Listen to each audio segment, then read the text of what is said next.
Olá, quinto ano, tudo bem? Na semana passada nós falamos um pouquinho sobre acreditar e duvidar. Hoje daremos continuidade ao assunto falando sobre verdade e mentira. Vamos lá? Primeiramente, vocês farão a leitura do texto que tem como título Verdade ou Mentira, que está na página 6. Aí estarão relembrando aquela história do Grúfalo que nós vimos semana passada, onde a raposa tenta enganar o ratinho, mas ela acaba sendo enganada pelas mentiras que o ratinho conta.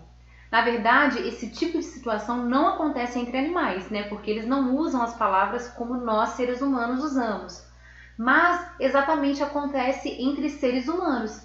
Algumas pessoas, elas usam as palavras para dizer a verdade, enquanto outras usam para dizer a mentira. Então, lendo esse texto, nós já estamos tendo uma introdução do assunto, ok? Em seguida, vocês vão passar para a parte conectando com, onde vocês vão perceber que quem diz a verdade vai descrever as coisas como elas realmente são, de acordo com a realidade, como elas aconteceram de fato. Ao contrário disso, as pessoas que dizem mentiras, elas utilizam as palavras para modificar algo que é verdadeiro, que é real. Então, quem mente descreve aquilo que não existe e afirma algo que não aconteceu, né? E isso tem uma consequência. Nós vamos ver isso mais à frente. Agora vocês vão fazer uma pausa e vão fazer a leitura da fábula que está na página 7. Daqui a pouco voltem aqui. Agora que vocês já fizeram a leitura, acredito que vocês puderam perceber que o menino do texto teve que enfrentar as consequências porque ele achava legal mentir para as pessoas. De tanto falar mentira, quando ele disse uma verdade, aí então as pessoas não acreditaram nele, porque o consideravam como mentiroso, né? Uma lição de moral que a gente tem com essa fábula, ok? O que vocês vão fazer em relação à história? Primeiramente, pensar o que essa história fez vocês aprenderem. Aí é a questão número 1 da página 7. Apenas pensar, tá? O que fez vocês aprenderem, o que vocês conseguiram tirar de ensinamento dessa história. A número 2 precisa ser registrada no caderno, tá? Crie uma moral da história para a fábula mostrando o que você aprendeu com o texto. Lembrando que uma fábula ela apresenta uma moral, ou seja, um ensinamento. Então, vocês devem criar uma moral para esta fábula, ou seja, um ensinamento, uma lição que ela trouxe para a vida de vocês, ok? Passamos então para a atividade número 3, na página 8. Vamos ler o trecho juntos. Supomos naturalmente que o que os outros dizem é verdadeiro. Se pensássemos o tempo todo que as palavras só servem para mentir, ninguém ouviria ninguém. A letra A pede que a gente pense e faça uma associação da frase, né, do trecho que acabamos de ler, com a fábula que também lemos na página anterior. Primeiramente, vamos entender essa frase, tá? Na verdade, é natural do ser humano pensar ou considerar que numa conversa no dia a dia, num diálogo que você tem com os seus familiares, com os amigos, com as pessoas que você convive, que todo tipo de conversa que você tem na sua vida cotidiana seja uma verdade. Ninguém sai por aí pensando que vai conversar com alguém, trocar ideias e essa pessoa vai só falar mentiras. Naturalmente, nós temos esse entendimento, que as pessoas vão falar a verdade, né? Mas, e se nós pensássemos que as palavras elas servem só para contar mentira? Aí sim nós teríamos um problema. Então, associando o trecho que nós lemos aqui nesta página, na atividade número 3, com a fábula que nós acabamos de ler, nós percebemos o seguinte, que se as pessoas tivessem esse entendimento, que as palavras que se as palavras servissem apenas para mentir, na verdade ninguém ouviria ninguém, ninguém acreditaria em ninguém, as coisas seriam duvidosas, todo mundo, na verdade ninguém ia dar ouvido a ninguém, assim como aconteceu com o menino da fábula, que quando precisou de ajuda, as pessoas não deram ouvido a ele. Por quê? Por ele sempre usar a mentira. E aí quando ele precisou e ele disse a verdade, as pessoas não acreditaram nele. Então as pessoas não acreditariam umas nas outras, né? E isso seria um verdadeiro caos. Então, através dessa explicação que eu acabei de dar a vocês, registrem o entendimento que vocês tiveram, tá? Registrem as conclusões a que vocês chegaram. O que vocês entenderam dessa associação aqui que eu expliquei entre a fábula e o trecho que nós lemos. E registrem na letra B. A letra A é apenas essa discussão que nós fizemos, ok? Em seguida, leiam esse texto informativo, que é uma curiosidade sobre o Dia da Mentira. Todo mundo sabe que no dia 1º de abril é comemorado o Dia da Mentira. E algumas pessoas costumam fazer brincadeiras, né? Algumas brincadeiras, digamos, de mau gosto e outras que são inofensivas, que não ofendem, não magoam ninguém, né? Então, após vocês terem feito a leitura desse texto, passem para a página 9 e façam a atividade número 4.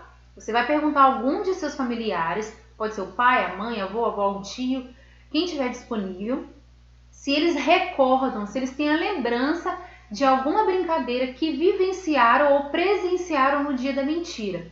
Essa brincadeira pode ter sido feita por eles mesmos, ou eles podem ter participado de alguma forma, ou apenas terem a lembrança de alguém que fez, tá? Então, se eles se lembram de alguma brincadeira que foi feita no Dia da Mentira, durante a vida deles aí, vocês vão registrar, né, relatar essa brincadeira na letra A, ok? Por fim, vocês responderão a hora de filosofar no caderno, ok? Eu quero que vocês registrem no caderno. Quem tiver com o caderno em casa, registre somente as respostas, tá? As perguntas não são necessárias de serem copiadas. Quem estiver com o caderno na escola, pode registrar numa folha separada e quando a gente retornar, é só colar no caderno, tá bom? Observem que existem algumas perguntas, eu vou aqui explicar elas e vocês podem ter diversas ideias. Podem concordar comigo ou de repente ter uma nova ideia e registrar essa ideia no caderno, ok? Sem problema nenhum. Primeira pergunta, por que as pessoas mentem? O que leva as pessoas a mentir? Quais são os motivos que fazem com que as pessoas mintam? Ou seja, será que as pessoas mentem para prejudicar alguém? Ou de repente para esconder algo de errado que elas fizeram? Mentem, né, para encobrir um erro próprio dela mesma ou de alguém que elas amam muito? Podem mentir de repente para serem aceitas em algum grupo? Né? Tudo isso existe. Quais são as consequências de mentir? Ou seja, quais são os resultados que a mentira traz para a vida de alguém?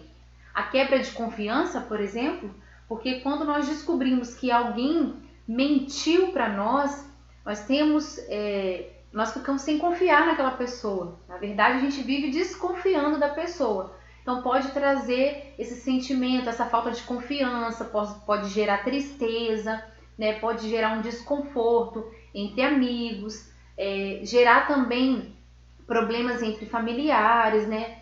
Então é um problema muito grande, porque pode, na verdade, prejudicar a relação das pessoas, né? Mentir é sempre errado? Ou você acha que mentir às vezes é correto? Porque, na verdade, a mentira ela vai sempre trazer consequências. Então, nós devemos pensar sobre isso.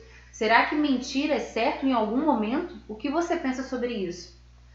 Toda mentira prejudica alguém? De repente, uma mentira não vai prejudicar outra pessoa. Por exemplo, se eu contar uma mentira, eu não vou prejudicar uma outra pessoa. Mas pode ser que eu me prejudique de alguma forma. Porque a verdade pode aparecer e isso pode fazer com que as pessoas, primeiro, desconfiem de mim, não me olhem da mesma forma. Eu também posso criar na minha mente mentiras e começar a viver em desacordo com a verdade, sempre querendo mentir. E, na verdade, nós sabemos que muitas vezes uma mentira vai levando a outra. Para você sustentar uma mentira, você precisa contar outra. Para sustentar outro, tem que contar outra em cima. Isso vai gerar uma bola de neve e criando um problemão. Vamos lá, a próxima pergunta. Se uma pessoa acredita em algo que lhe contaram, que não é verdadeiro, e diz isso para alguém, essa pessoa está mentindo?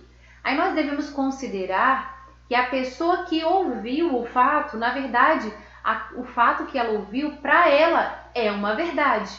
Então, ela não sabe que aquilo é uma mentira e ela passou para frente. Será que ela está mentindo por causa disso? Daí nós temos que observar a importância também daquilo que a gente escuta. né? Muitas vezes nós escutamos algumas coisas e mesmo sem averiguar, sem verificar se aquilo é verdade ou mentira, a gente sai passando para frente. E isso é perigoso, porque a gente pode estar passando uma mentira mesmo sem saber que aquilo era uma mentira, né? Então a gente pode estar passando para frente algo que não é real. E por último, o que é uma mentira? Então até a pergunta 1, 2, 3, 4, até a quinta pergunta, vocês registrarão no caderno. A última pergunta, ela também é feita na atividade número 2. Então vocês irão fazer o registro dela aqui mesmo na apostila. Para você, o que é uma mentira? Então até aqui nós estudamos. Quem ainda tiver com dificuldade, pegue um dicionário, veja o significado da palavra mentira, né? Qual o significado que o dicionário traz para essa palavra, e aí com suas palavras você vai registrar para você qual é o seu entendimento sobre a mentira. O que é uma mentira? Então nós finalizamos por aqui nossa aula de filosofia. Espero que vocês tenham entendido tudo. Esse assunto é muito bacana e nós continuaremos ele na próxima aula. Tá bom, crianças? Beijo, tô com saudade de vocês. Em breve a gente se vê.